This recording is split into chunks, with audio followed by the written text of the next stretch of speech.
This week on Cosmic Sponge, we interview West Virginia Bigfoot hunter, author, and paranormal investigator, Les Odell. So stick around, we've got a good one for you.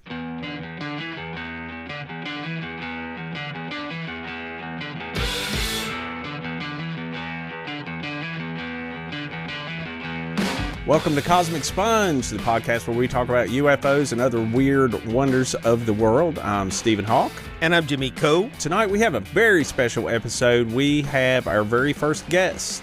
The man that is joining us tonight is the founder of the West Virginia Cryptids and Strange Encounters, and also an author. Please welcome Les Odell. Les, welcome to the show.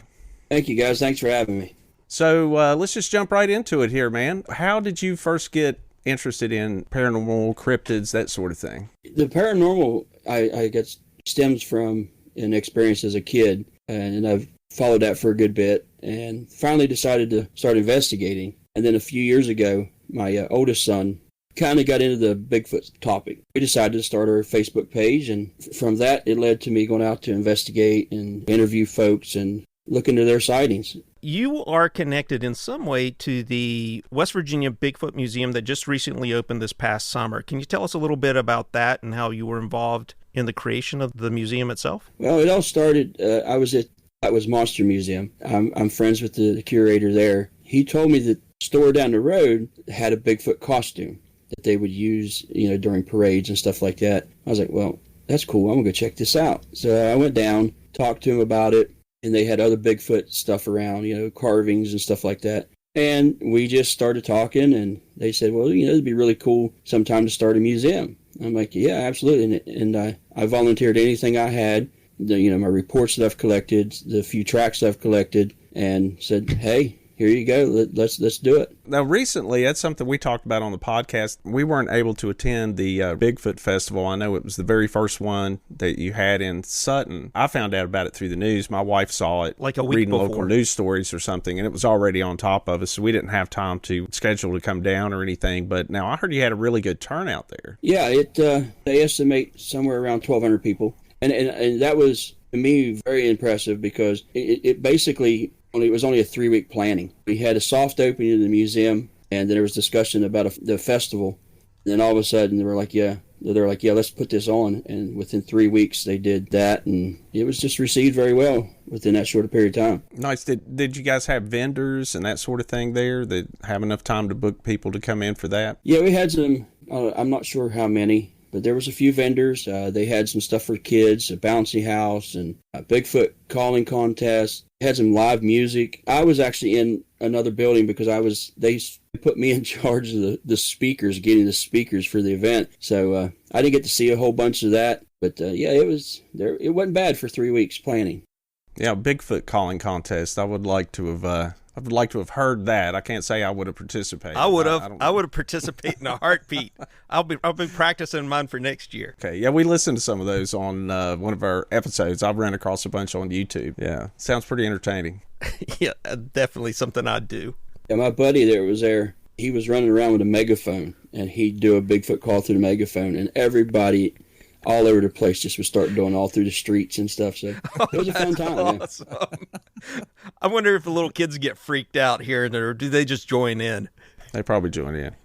Yeah. Join in. You've been out investigating Bigfoots in the forest. What's the most terrifying or exciting or interesting thing you've seen while you've been out investigating Bigfoots in West Virginia? There's a couple. I'll start with the first. I was in an area in Randolph County, and my friend and I were on top of this ridge, and I stayed overnight. He went home. He lives in Randolph County nearby in Elkins. Or he went home and I stayed. Got up the next morning, because nothing happened that night. Got up the next morning and decided I was going to go to another location down the road where there's the reports and stuff. And I was doing a YouTube video also through this whole time. And I got out of the van. I don't have a truck. I got a caravan that I use as my... if I don't sleep on the ground, I sleep in my van. So anyway, I got out of the van. I walked up on the hill just a little ways from the van, and I started doing my video, and I mess up a couple times. And the third time I hear this weird knocking sound, which, if you listen to it, it could be a woodpecker, but it just, to me, with my ears in person, it sounded different. It sounded, a little off. It had a different cadence to what you normally hear.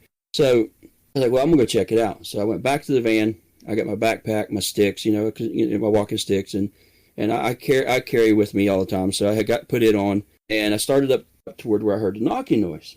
And I'm walking a little bit, and I'm still doing the video. And in the video, you hear me say, I don't know what that was. What I don't say is what I heard. I hear footsteps in the woods off to my left. And the bad thing is I could see like for 100 feet in the woods, and I didn't see anything. Kind of passed it off a little bit of maybe it's a squirrel, maybe it's chipmunks, but it sounded like footsteps. So I went on, done my little investigation, checking things out. Never found anything. I come back down to the van, and when I walked around the back side of the van, to open the trunk or the hatch to put everything back, there were big handprints on the back of the back window and up on the top of the hatch. Wow. Did you take pictures of that? Yeah. Yeah. Oh man, I'd like to see that. More importantly, did you camp out another night? I would have. Yeah. Not me, man. Yeah, but actually, a little while after that, I took my 5-year-old son, stayed in the same area. But my wife's like, no, I'm not going, But I took my 5-year-old son. But then the other time, I was in another part of Randolph County, and I was investigating a sighting of what this guy was calling. He didn't really want to call Bigfoot. He's kind of hesitant to that, but he said he's seen something that was kind of multicolored or, patchwork looking. It was like gray and brown and blonde looking collars. And I talked to him, done an interview with him, and he took me to the location. Well, he lived nearby, and his next door neighbor has a pretty good sized farm. His neighbor gave me permission to stay on the property. So I pulled my van in. It was raining. I believe it was in November, somewhere between November and December. I think it was November. And it was cold and rainy, so I wasn't going to stay out in the weather. I just stayed in my van in this field. And I'm sitting in the front seat of my van, and I look off to my left, which, looking out the window would be like my 9 o'clock position. And I see this ball of light, almost a softball size. It didn't emit light like onto the ground or anything around it. It just appeared. It kind of floated a little bit, like kind of bobbled up and down, slight bobble or whatever you want to call it.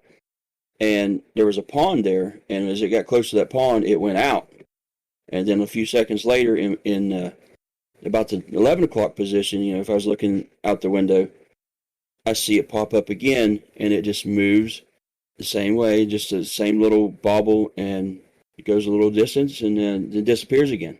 Whenever that was going on, did it actually float over the pond, or it just kind of disappeared and then appeared? I mean, did it go behind a tree or anything, or it just literally disappear into thin air? It just there wasn't any trees there for it to disappear, because there was a fence line, a road on the other side of the fence line, and then another fence line come down to meet that, dividing the next property. Pond was in the corner. Well, it kind of, as it got close to the pond, it just disappeared and then popped up again on the other side of the pond and followed the fence line up toward the hill and disappeared again.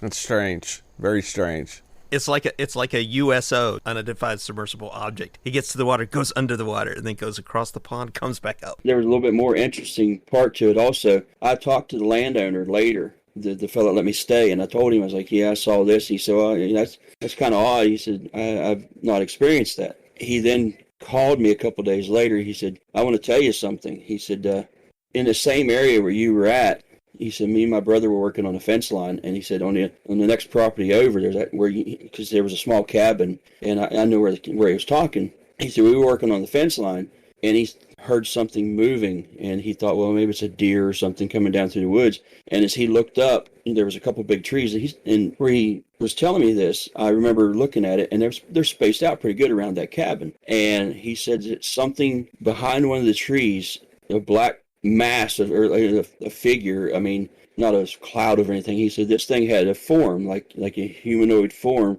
leans out from behind the tree and then goes back. And he said just within a few seconds, he's watching to see if it moves again.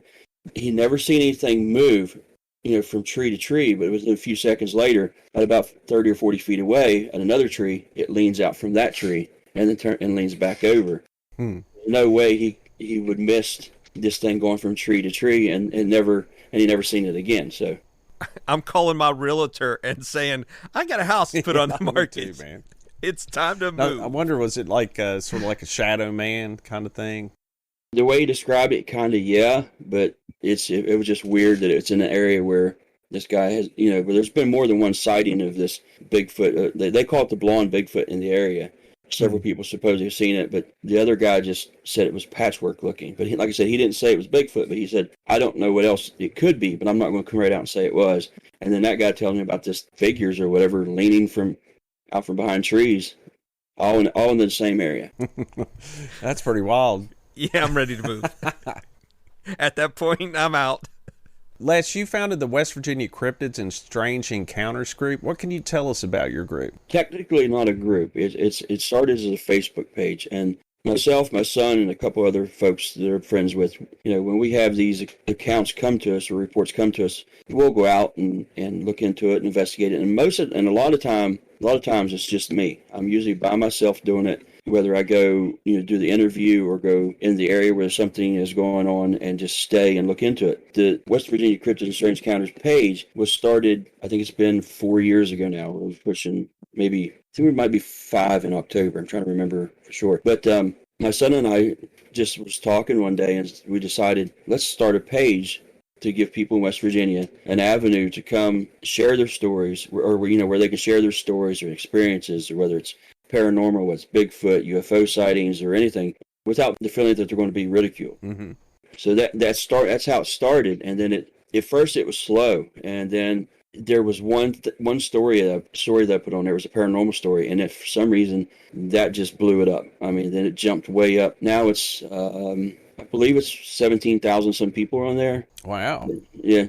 So they send me stories, or like I said, whether it's Bigfoot, UFO, ghost stories, anything that they want to send me, I'll listen to. I'll talk to them, or they just send it and say, hey, here, this is my experience. I've interviewed several people, over the phone, or whether it's messenger, email, or in person. Yeah, I'm on your page right now. It looks like a lot of stuff. Listeners, be sure and check this out. It's WV Cryptids and Strange Encounters. If you've had an encounter, I guess, within the state, be sure and drop it on this site. Yeah, send it to me through Messenger, because there's a visitors post thing on there. It gets lost. I never get to see it most of the time, and nobody else does either. Hey, Les, so you have written a book along with Mark Randall, who is an artist. You have 11 West Virginia cryptids. I was totally unaware that there were 11 cryptids in West Virginia. I could name maybe 4. I know we talked a little bit about Bigfoot, and you can clear that up for me, because it's not necessarily Bigfoot. Could be, but maybe a little bit more specific type of Bigfoot. And then I knew about the Flatwoods Monster, which is pretty famous, and Mothman. I think the Flatwoods Monsters and Mothman might be in that game Fallout 76, which has made us put us on the map with the gaming community, which is nice. I knew those, but I didn't know we had 11. So could you tell us a little bit about the book, how you came to write it, and where people can pick it up? Mark Randall got a hold of me. He's an artist, but he does like graphic design, I guess you would call it. He does artwork through that. And he messaged me and said, hey, he said, I would like to do a project. I want to know if you would be interested in working with me. I'm like, yeah, absolutely. And then he tells me, I want to do this artwork, but I want you to write a book. And I'm like, oh, goodness, yeah. Because I'm definitely not a writer. I tell people I basically write the way I talk, kind of hillbilly kind of way. And thank God for Grammarly. It helped me out a bunch. But basically the book we picked 11 different cryptids that some are not solely West Virginia. I mean, there's like the Snallygaster that has stories into West Virginia from the Maryland area. Then there's a Snarly Yow. Then there's the Agua from, I don't know if you know what that is. It's a large two-headed turtle from the Mon River. Oh, that makes sense. I fished the Mon. I've pulled some strange things out of the Mon.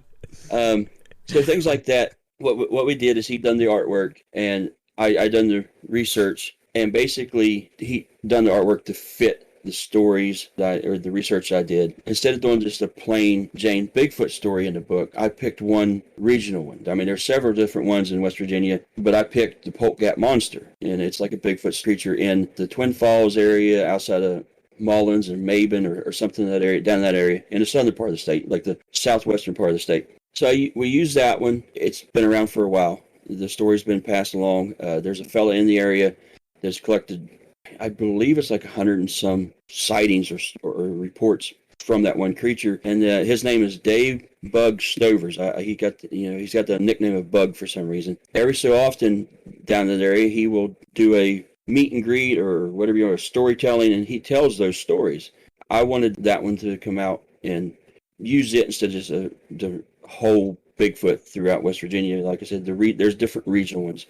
Even like with the town that I grew up in. I grew up in Grantown. I don't know if anybody knows who Rich Rodriguez was. That was his hometown.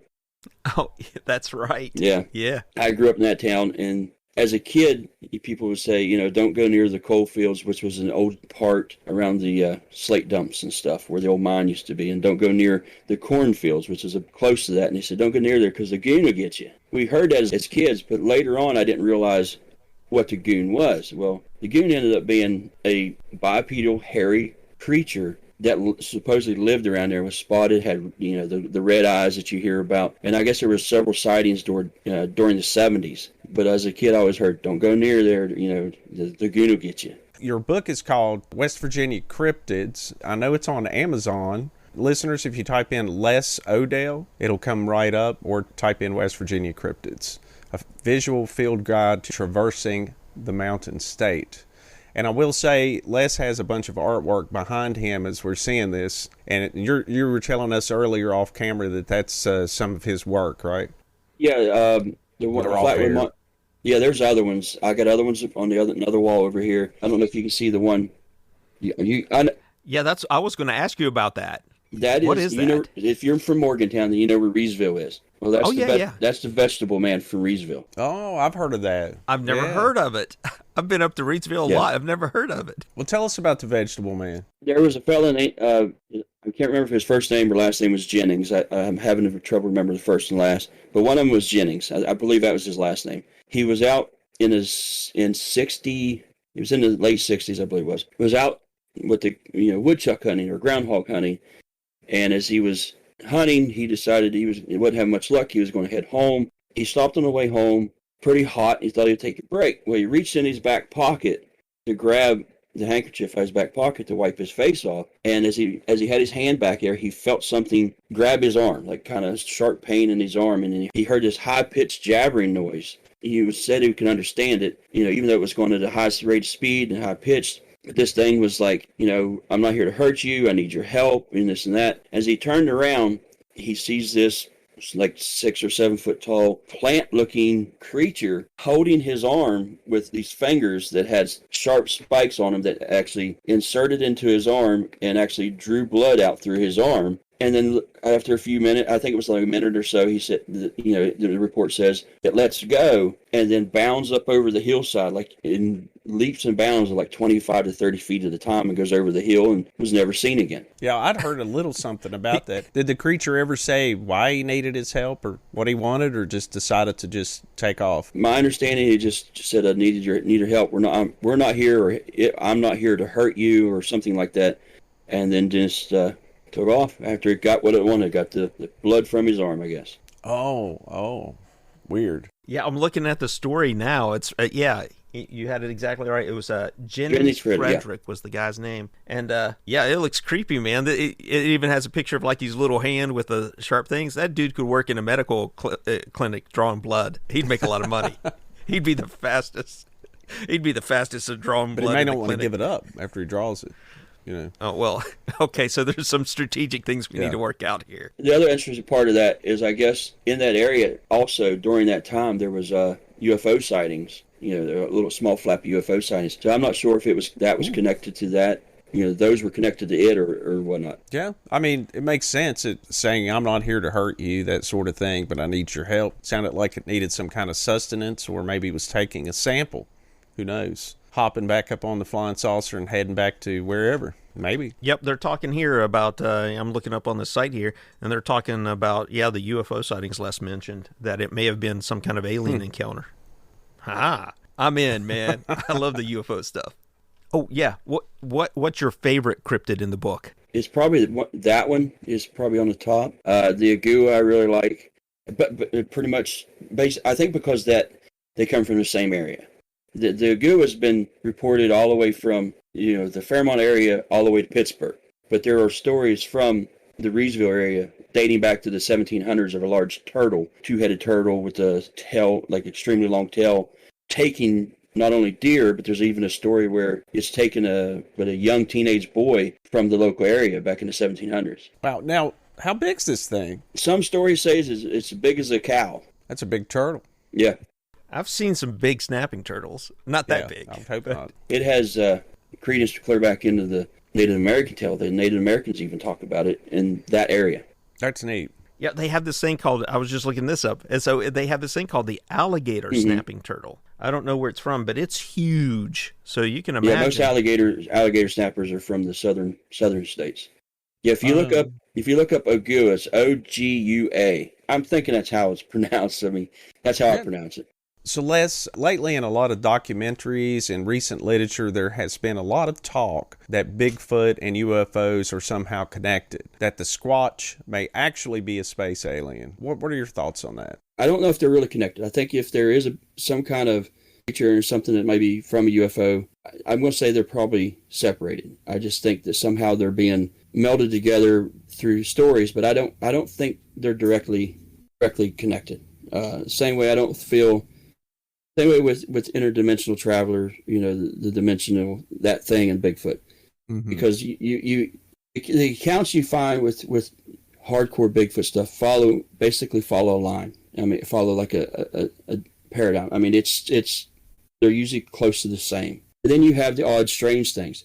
So I don't think those things are actually related. For some reason, it may be a whole separate thing, and that's the reason why. When I take reports, I take everything because I can kind of separate them and look at each detail of them, and later down the road there might be something else comes in, and those details match with that, and these details match with the Bigfoot, but they don't match each other. You know what I mean? Have you ever had a report like that where someone had a Bigfoot sighting and then right after that, or vice versa, saw a UFO or somehow feel like that they were related? Have you ever had anybody report that?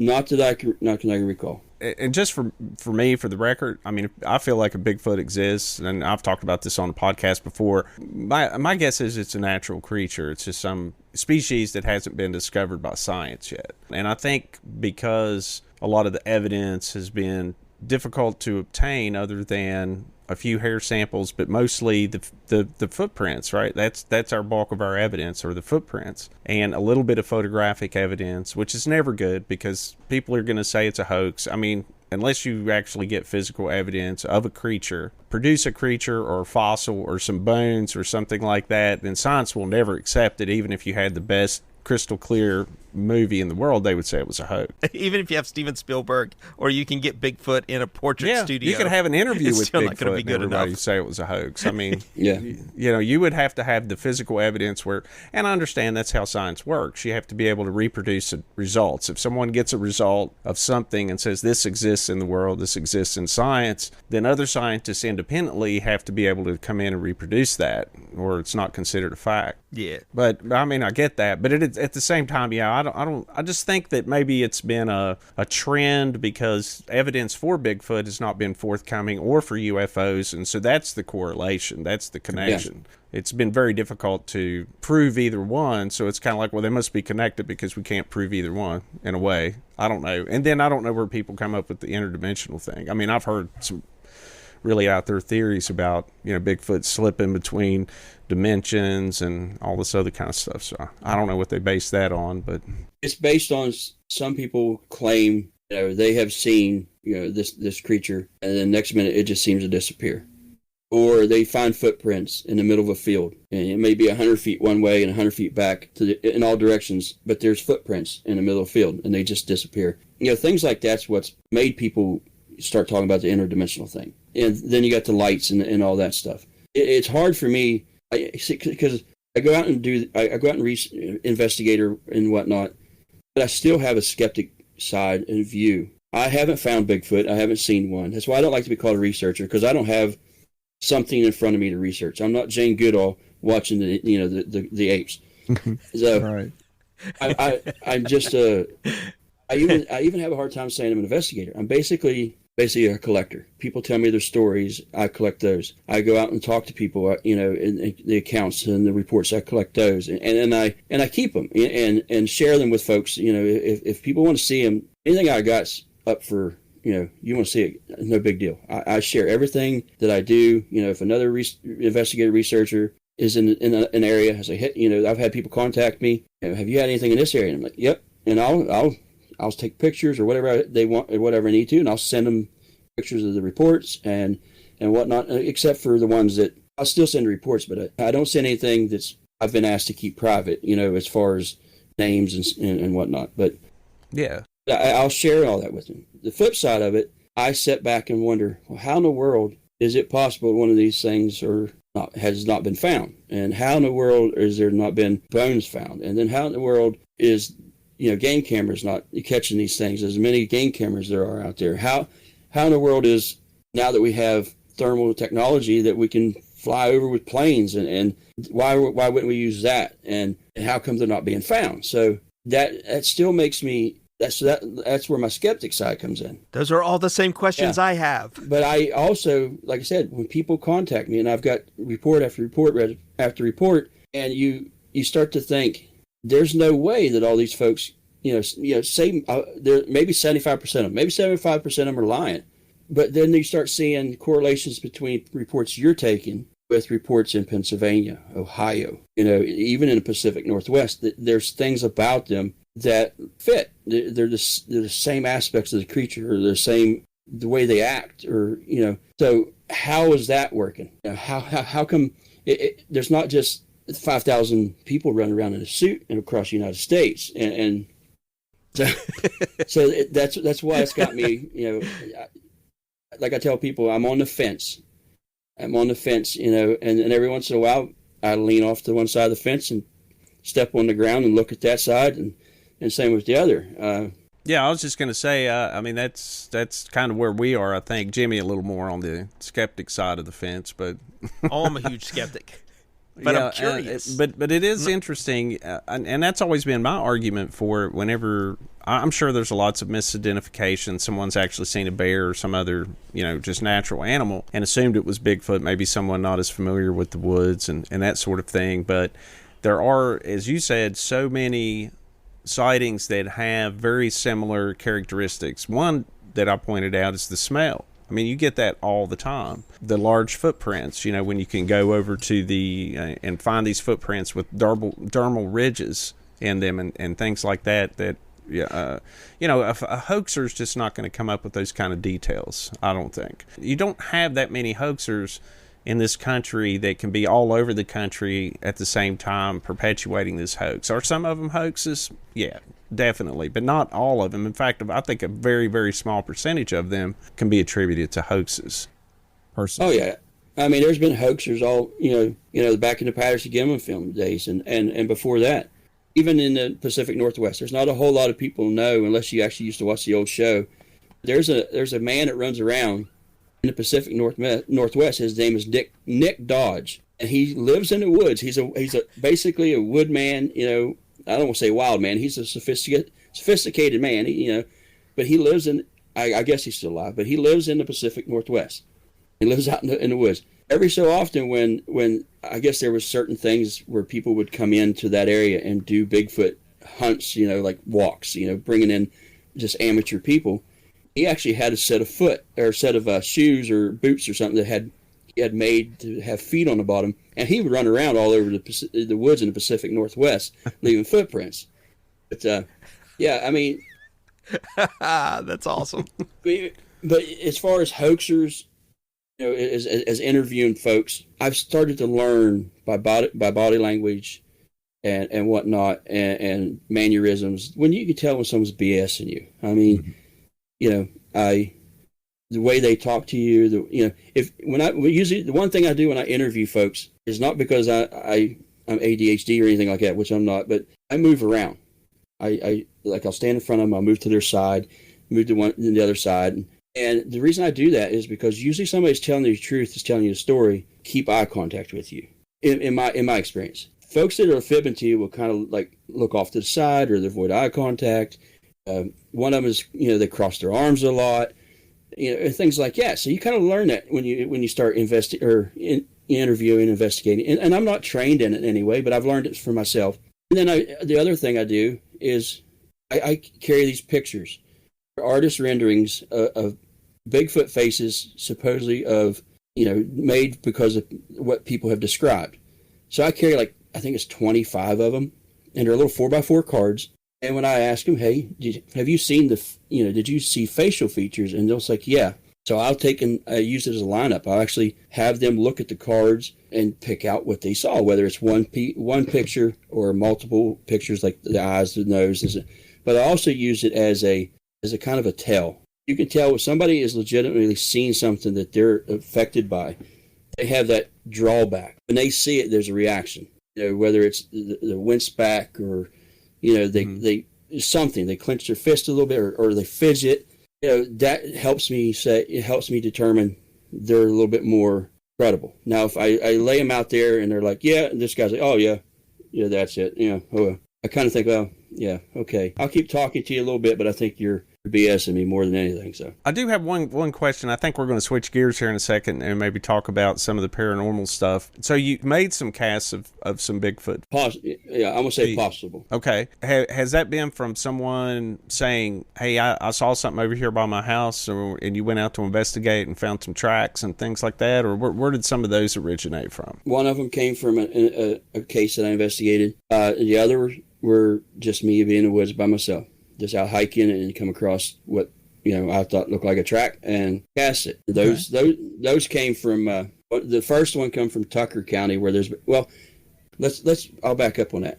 I'll go to areas where there's been reported sightings, not necessarily someone reporting it to me, but I'll look into online sightings that maybe have been posted, or I've heard them through secondhand or something like that. And a couple of them were people told me their accounts, but it would be in the general area. So I go to those areas, and it's usually where I can go to on public land and get back in the woods and hike. And the first one I found was in Tucker County. And you can see these casts. Are those the ones that you can go down at the Bigfoot Museum and see? That's awesome. I can't wait to get down there. That's going to be cool. I don't make claims much to what they are, because I didn't see them made. I say they're possible. I mean, they're up for your. You see what you want. You make up what your own mind. And I mean, there's two of them that to me have the definitive toes and all that stuff. When I find those, I do a rubbing of them also. You know how you used to do it, like when you was in school, you take a leaf, put on a paper, you take a crayon, and you would rub the. Oh yeah. Well, I do that with my cast, and it it shows the detail of the toes and whatnot. So that's something I do. I don't know of anybody else that does it, but I do it. Are they too big to be like some freak of nature person who has just really big feet? Two of them. Two of them would be pretty good size, yeah. So this is another real quick question. I'm sorry, I'm going to forget it if I don't ask. So you said they had a costume of Bigfoot down at the Bigfoot Museum. Who wears that? How big is he? There's two brothers. One lives in Pennsylvania, and one is the marketing director for the museum. And they're both. I think his brother's a little bit taller, but David is like 6'4", 6'5". I think his brother's in that neighborhood maybe a little bit taller. I want to go get my picture taken with him, because I'm like 5'6" on a good day if I'm wearing thick-soled shoes. Do you have any idea how many, say, Bigfoot sightings there are in West Virginia at any given time, or how many there have been in the past? I mean, it's going to depend on where you go as far as where you find your information. When you go to independent investigators, researchers like me and a couple others, I've probably got at least 60 probably. FRO, I think the last time I remember reading, they had like 100. A friend of mine has quite a few. It's just going to depend on like where you find your information at. Where do you think in the state is the most common areas that people see the creature or have the sightings? Most of the ones I have are in the National Forest area or within that range. The whole Monongahela National Forest. Now, when my wife was growing up, she grew up in sort of the south central part of the state, and they had a little run of Bigfoot sightings back in the 70s. Like the maintenance guy at the school, my wife's father, my father-in-law, has passed away now, but they went down and looked. There was all kinds of big tracks somewhere around the school and went off into the woods, and he was an avid outdoorsman and hunter and everything, so the maintenance guy called him and asked him to come down and look at him, asked him if he'd seen anything like that. And then my wife's cousin said Bigfoot actually looked in the window at him one night too. So that was in Nicholas County. Oh yeah, Nicholas County has quite a few. Yeah, they got some fur off the barbed wire fence nearby where it was. Nice. What'd they do with it? I have no idea where it's at now. I mean, that was many years ago. Might be in a test tube somewhere. Yeah, the government probably has it, covering up the existence of Bigfoot. That's your first mistake. Don't send it to the government. It's in a bank vault in the Smithsonian. Yeah. Yeah, that's where it is. I don't doubt it. Also, you're a member of a paranormal group called the Midnight Talkers Paranormal Group.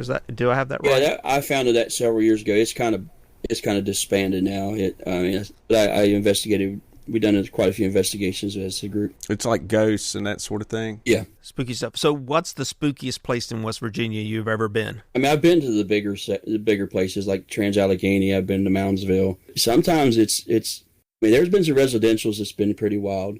There's a place that's nearby me that I used to go to all the time. It's called Highland Church, and they call it the Witch's Grave. And there's been some crazy stuff happen there. I don't know. As far as spooky and uneasy, it's probably Moundsville as far as the well-known locations. At Moundsville just gives you, I don't know if you guys have ever been there, but all the history with the prison and the murders that have happened there and the violence, it just makes you feel uneasy. And it doesn't hurt that it's an ancient Indian burial ground. Yeah, exactly. The mound builders. That's why it's called Moundsville. Oh, wonderful. The one mound is like directly across the street, the Creole Mound. Are you serious? Yeah, straight across the street. You can't make that stuff up.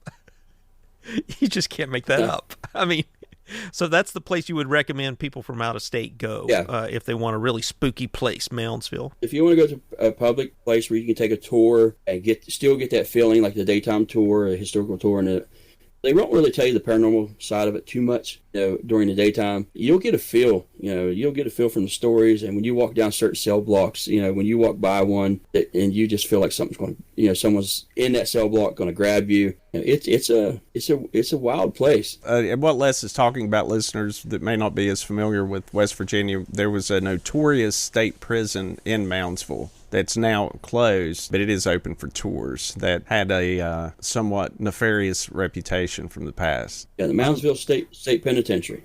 Yeah. So what was the name of that witch's what? I want to look into that. They call it the Witch's Grave. It's Highland Church. It's been a legend around here for years about a lady that was buried there that's supposedly a witch, and her name was Cerilda Jane Wetzel. If you look into it, you really find out she wasn't.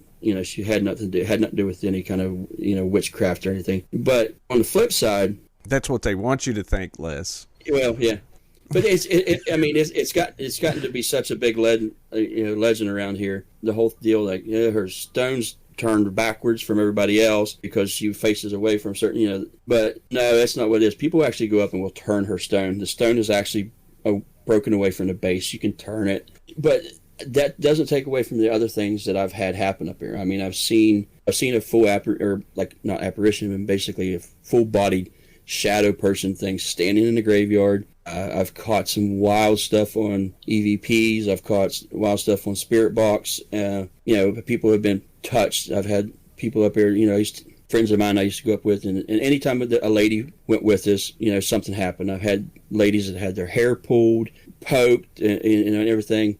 Well, just for example, my son and I went. Like I said, we used to go up there quite a bit, but this time it was just my son and I. We called it a hobby hunt. We would to practice, so we'd go to the Witch's Grave. We were on our way up. We was walking from the parking lot, walking up, and we seen two older ladies, in their like 50s, and an older gentleman. They were up there, and they started to come back down the hill, and because they thought, well, someone's coming, we're going to get in trouble for being here. And then they noticed that we had some equipment with us, and we had our shirts on, and they're like, hey, you guys investigate? And they're like, yeah, you can hang out with us. So we're in the church, because the church was built in I think it was 1860 something. The church, you can go in the church, and sit down and hang out. So we're in the church, and we're doing a Spirit Box section. I had the fellow that was there, asking questions, because he's like, what is this? How's this work? And I told him, and so I had him ask questions. Well, he started asking that we would get answers. And he'd ask, well, where are you at? And this voice come across and it said outside. He said, "We're out outside," and it said the gate. Well, there's a gate right there outside the door, and it says Highland on it. And he said, "Okay," and he said, "Well, who are you?" And I kid you not, it come across loud and clear, and it goes, "The devil." Just dude like sank back in his chair, and you could see him just turn white. So we started on, I started asking a few questions, and I got some answers, and then all of a sudden it just blurts out a name. It goes, Annette. I'm like, okay, that doesn't make any sense. I said, well, who's Annette? One of the ladies sitting across from me on a pew, because I was sitting up on the little pulpit wall or whatever you want to call it, and I said, well, who's Annette? And this lady raises her hand, which is this guy's girlfriend. She goes, my name's Annette. After that, they're both like, okay, or especially her boyfriend's like, we're out, we're done, let's go. I probably would have been too, man. Yeah. And I'm not really familiar with paranormal that much. What is a spirit box? How's that used? There's different ones. There used to be what they call the old hack shack, where you can take these little radios and you can make them scan through the frequencies really quick. And you would get in, but through the white noise, you would get words come across. I mean, yeah, there's some of it that is, picking up radio and stuff like that. But they've advanced a little bit, and now you get what they call the SB7, SB11, and there's a few other ones. But as it scans, and you can even reverse scan and everything, but as it scans through, it's just, what it sounds like is, and you'll get words, and you can still hear the radio, but it's usually like a piece of something. It's like a letter or something like that. But then every so often you get full words. You will hear half a sentence or half, like 2 or 3 words, or even some of them, up to, a little more than that come across, or you'll hear word after word. And the way these things are made, they scan so fast. If it's radio, there's no way you're picking that up. And then once you start learning and listening to them regularly, you start to learn what's what. And there's been times that I've caught, it's direct answers to questions, for one instance, I did a residential investigation 3 years ago now, 3 years ago, I think it was. And these folks called me, said, hey, we got some stuff going on in the house. We're hearing footsteps. We've seen things move, this and this and that. And we hear things on the stairs, at the top of the stairs. So I was like, okay, I'll come in. And they said, well, come in and show us what you're going to do. And I said, okay, I'll do that when I come in to do the interview. I'll show you some things that I will take, the techniques I would use. And one of them is the spirit box. And it's just a little, like I said, a little scanning radio. And I have a 10-foot like aux cord and then I put the speaker in the middle of the floor. And it's just going, and so we're asking questions. Well, 40-some seconds into having this thing turned on, it's clear, comes right across. Everybody hears it. It's a man's voice that goes, hey, Les, as clear as can be. As soon as I hear it, I repeat it to Mark, know what I heard. The lady that was in there, she just cracks up. She thought it was hilarious, like kind of nervous laughter, I guess, maybe, but she just thought it was hilarious. We started we went on a little bit more. We started getting little things here and there. And then finally we hear a man's voice comes across again. It goes, get out. I'm like, okay, that's interesting. I would have said, too bad we can't stay. I got somewhere to be. So I started to realize that this might be something that's intelligent, not residual, because it says my name. It's saying get out. So I kind of kept that to myself, but I had the guy that owned, that lived in the house. They didn't own it. They actually rented his house. And he's like, I said, you asking questions? And he's like, okay, well, why do you want us to leave? Because, in response to get out. And it goes for a couple seconds and it goes, Tiffany. Just as clear as can be. No, to me, there's no way you can not hear that, because and that's when the lady didn't think it was so funny, because Tiffany is his wife sitting there on the couch. So she didn't find that, that's when everything got real for her.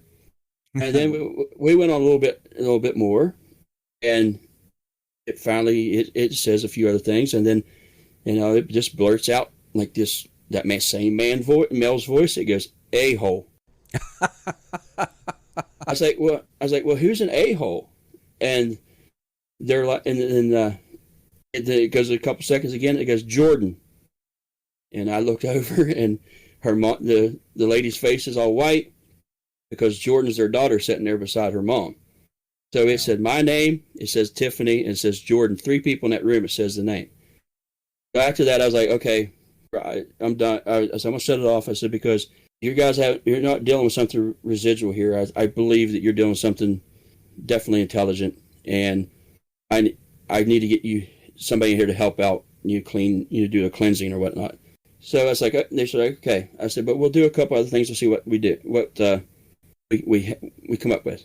They said, what else are you going to do? I said, well, I use dowsing rods. I like dowsing rods. I mean, people have their whatever on dowsing rods, pros, cons, whatever, they work or they don't.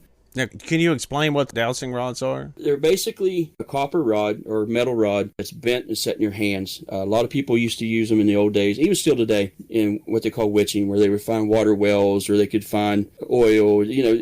Right. I've seen well drillers use them. Yeah. I mean, they believe in them. So they're trying to find water before they... I've seen that in my lifetime, like an old man that was working for a well driller would use the divining rods or 2 bent pieces of metal, and then when they turn, he said, drill right here. Yep. You'll find water. You ever seen that, Jimmy? You ever seen that? No, this is the first I've heard of it. But I use them, and as well as a lot of other folks use them in paranormal investigating, and we use them as basically as a tool. I don't want to say it, but kind of like a communication device. It's not necessarily like a Ouija board or whatever, but you say, hey, you explain to whatever you want to communicate with. For a yes or no answer. For a yes answer, cross the rods. And for a no answer, whatever, don't cross them, whichever. You set a guideline or rules for who you're supposed to be talking to. Now, I've like I said, I've had good experiences or feedback from them, from others, and I like to use them. So when I do this, it's like, communicate and also use them for direction.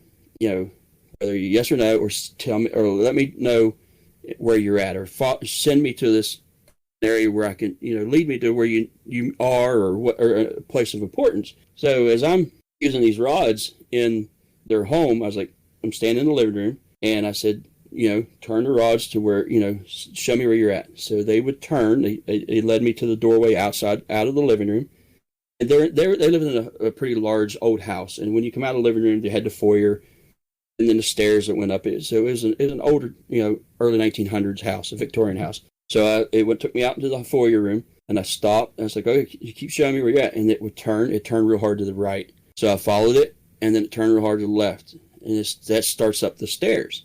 At the first landing, you went up like a couple steps, and then you had to turn left again. So it would turn left again up the larger part of the stairs. Then at the top, there's another landing, you have to turn left again. So each time I got to these locations, it would turn. I got to the very top, it stayed straight, and that was their daughter's room.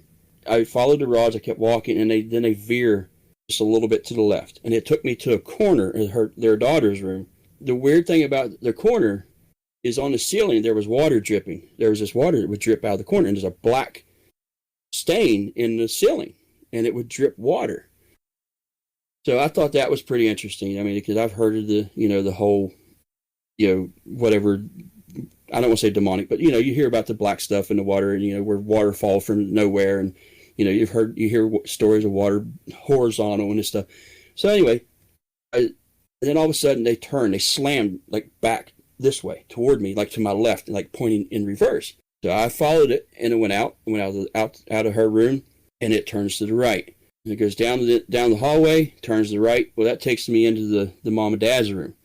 And then it takes me to the left, and it takes me right beside their bed. And they're just straight. And I was like, okay, so this is where you're at. And I asked them, I said, do you have any experiences in this room? And they're like, yeah, we hear stuff in the closet. We hear, it seems like somebody walking around the room. I was like, okay. So I said, give me a couple days. I'll get a hold of some friends of mine, and we will come in, and I'll let them cleanse, or I'll let you meet them. And if you want, they'll cleanse your house. And they're like, okay. But before I got a hold of them, I talked to a psychic friend of mine. I was telling her what was, what was going on and this and that. And I told her, and I let her listen to the audio. And she goes, it's not a demonic thing. She goes, but this is a pretty nasty entity in that house. It's a spirit, and he's male, and he would rather every female in that house be dead than live in his house. That took me back a little bit, and I was like, okay, I need to get a hold of them and see what, let them know. So I got a hold of the lady of the house, and I was talking to her. Her husband was at work, and I told her what was going on. And that's when she goes, we haven't told you everything, or I haven't told you everything. There's something else I want to tell you. She said, since we moved in this house 4 years ago, my husband hasn't been the same. He's changed a little bit. He's not physically abusive, but he's verbally abusive, and he just seems plain out mean sometimes, toward him or toward her and their daughter, but not the boys. There's 2 boys also. So that immediately I thought he's being affected by whatever's in the house. So when I got to talk to him, I pulled him aside and I said, I need to talk to you, and I need you to tell me that, straight up, how do and I told him what the psychic friend of mine told me. And I asked him, I said, how do you feel when you're in this house? And he's like, man, he said, when I'm home, I'm angry. I feel pissed all the time. I don't want to be around my wife. I don't want to be around my kids or my daughter. He said, and I was like, okay, well, this is what I think's going on. I told him, I said, I think you're being affected by this entity in the home. And he said, what should we do? And I was like, I got friends that'll come in, like I told you, and they'll cleanse the house. And he said, okay. Because at first he was reluctant for anything to go on. He goes, and so I got a hold of my friends, and they was like, yeah, we'll come in. So we made an arrangements, and they showed up, and I told the lady, my friend Gwen, she was the one going to be doing the cleansing, I guess you would say, and her friend and her husband. And I said, I need you to go in first. I said, Ben, you follow her.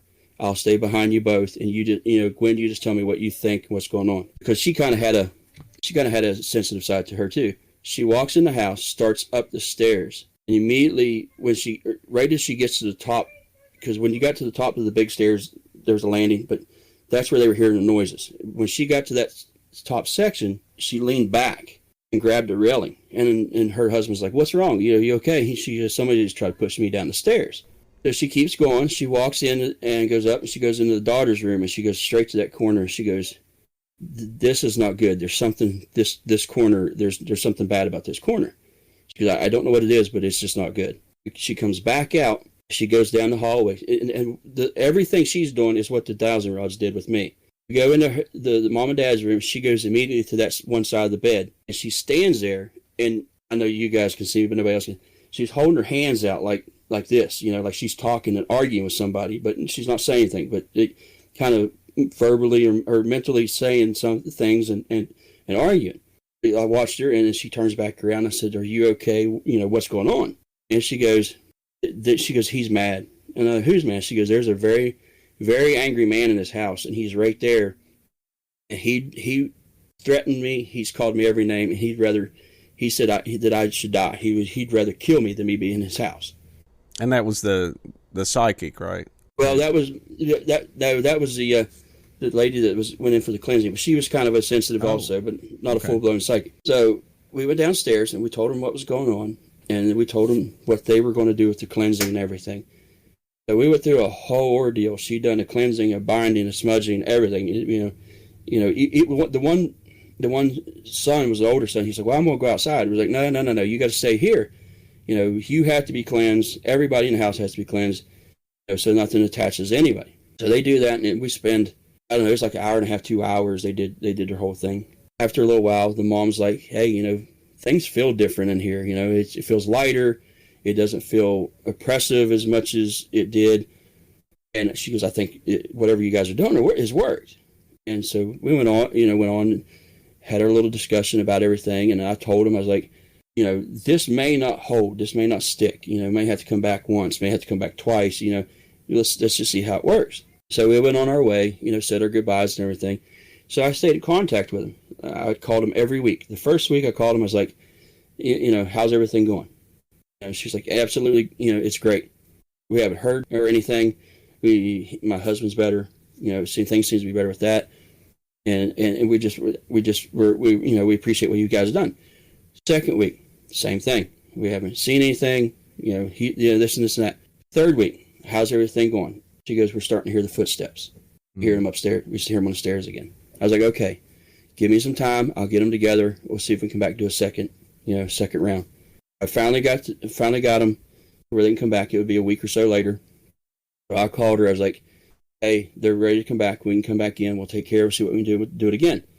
And she goes, don't worry about it. We're out. We moved. We couldn't take it no more. It got worse. It got bad again. We just couldn't do it. And they just packed up and left.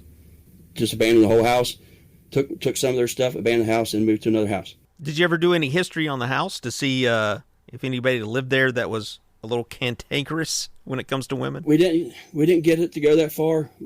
One is because we did know that the house used to be there was a large graveyard behind the house up on the hill, and through folks they talked to and stuff, we kind of found out that the house used to be used for wakes and stuff it's not really a funeral home, but kind of essentially like a little funeral home for that graveyard. How old was the house? I think it was early 1900s. Okay, so it was a pretty old house. Okay. But the reason we couldn't do much on it is mainly because they didn't want me to, because the house that actually belonged to the Masonic Lodge in Clarksburg, and they didn't really want, they didn't want me digging into the house. Maybe it was a spirit of an old Mason trying to kick you out. Oh, could have been.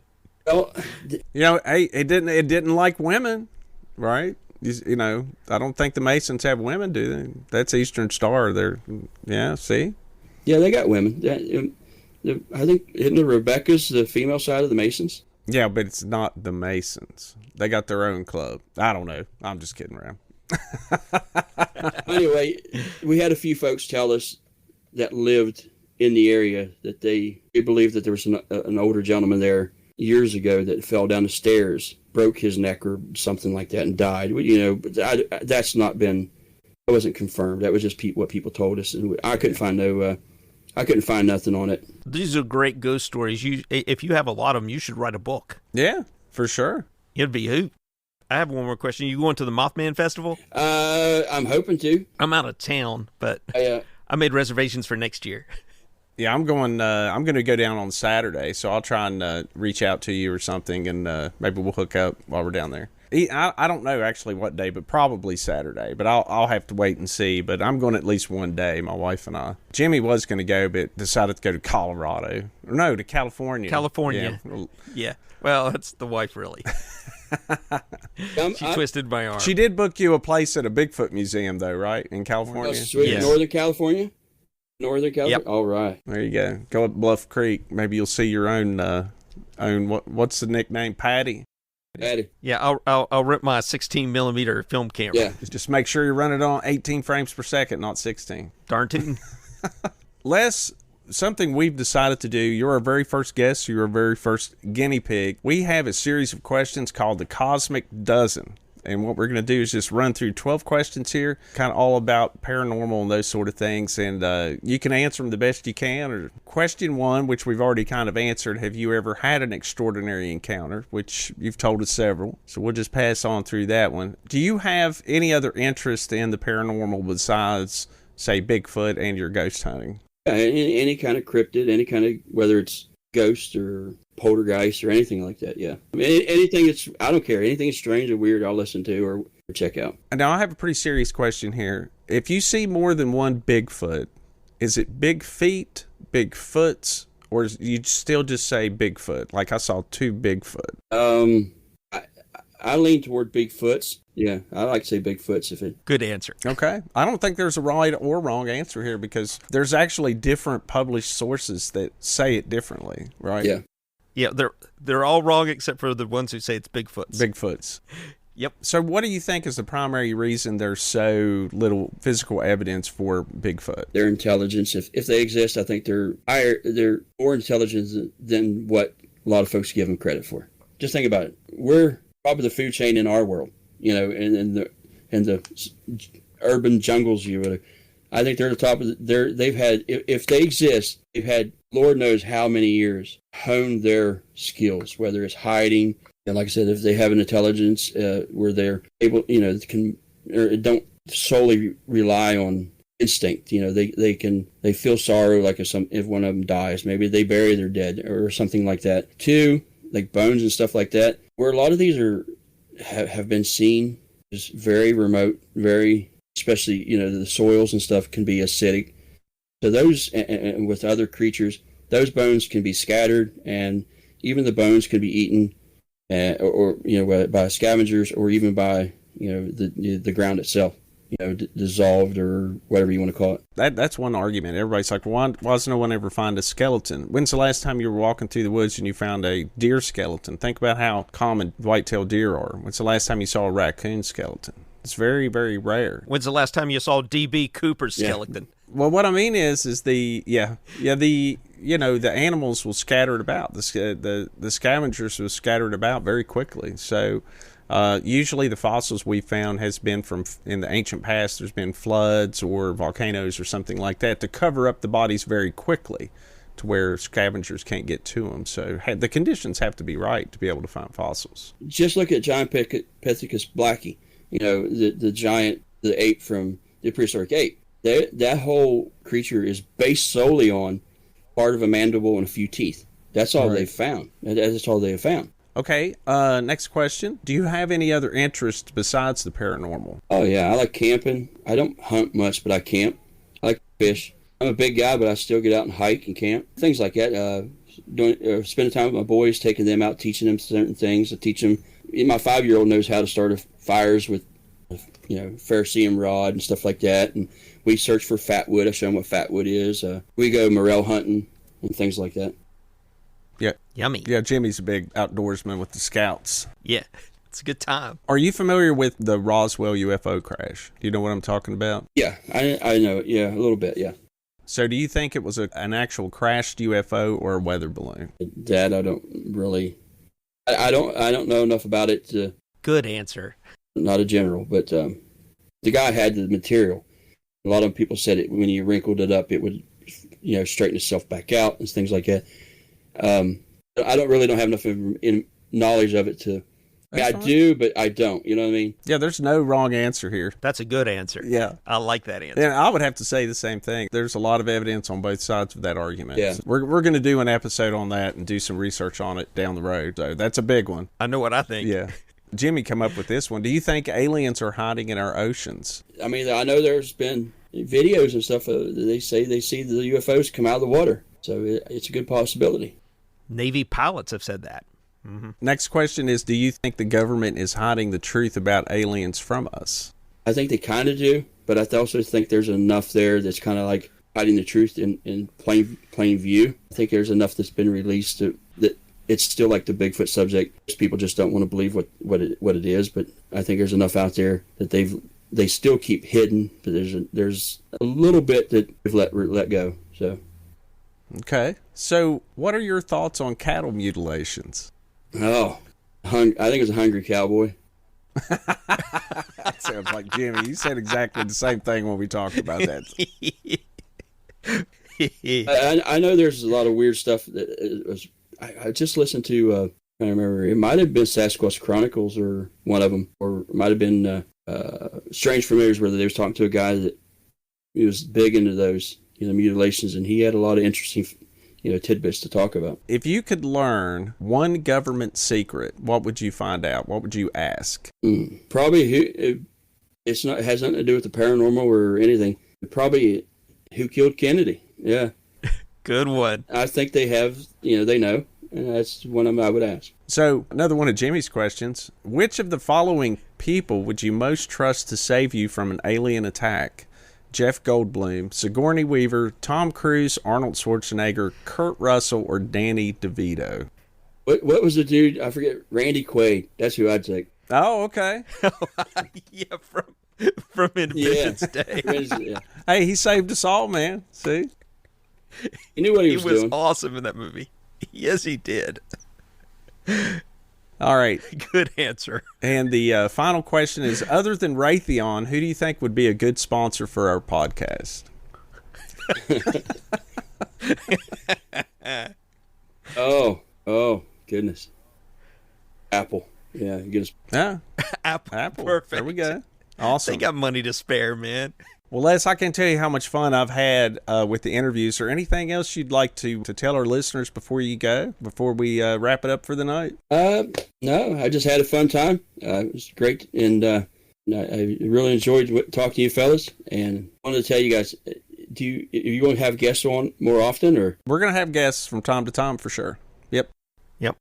If you're going to be in the Flatwoods area sometime, Andrew Smith of the Flatwoods Monster Museum would be a good guest to talk to about, the whole Flatwoods Monster thing. Yeah, I'd like to have that. I think that would be a real nice tie-in, talk about the Flatwoods Monster. It's a very famous UFO case from the 1950s. They call it the Flatwood Monster because the creature itself was pretty terrifying, terrified some children and some adults as well.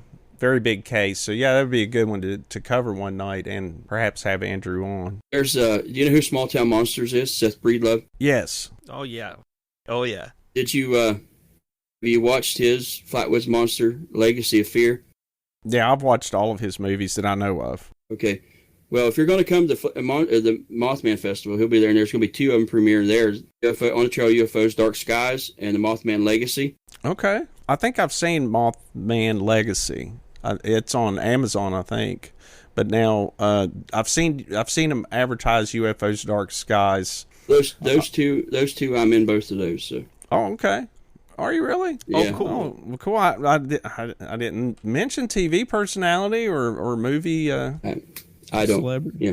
Movie star. I'll have to take another look at those then. If you ever watch Momo, Definitely. the Missouri Monster, Uh-huh. if you ever get a chance to watch it, I'm in it. I'm actually the big guy in coveralls walking through the woods. Oh, okay. It's oddly enough, I just watched that about 2 weeks ago. Yeah. Oh, that's cool, man. I didn't know that. I'd like to get Seth on the show sometime. Talk about his films. I was just talking to him a few minutes ago, or right before we were chatting there, because that's who I'm going to be filming with in Sutton this weekend is Small Town Monsters. Nice. Oh, fantastic. That's great. Also, Les, you have the new book out. We found it on Amazon. I'll put a link on our page for this episode. It's a very nice looking book. It has some beautiful illustrations and 11 stories about cryptids in the state of West Virginia. So we're looking forward to getting our copies and checking it out. Is there anything you want to let listeners know? If listeners wanted to reach out to you, to contact you, to report some type of sighting or anything in West Virginia? Or they can reach me through the West Virginia Cryptids, which is WV, Cryptids and Strange Encounters. They get me through there on Messenger, or they can send email to westvirginiacase304@yahoo.com. All right, that sounds great. There was one last thing I was going to mention to you. Now, we skipped the news segment, Press for Time, with your interview and everything, but I'm wondering if you may not want to move your operation to Oklahoma because they have recently... The license and everything?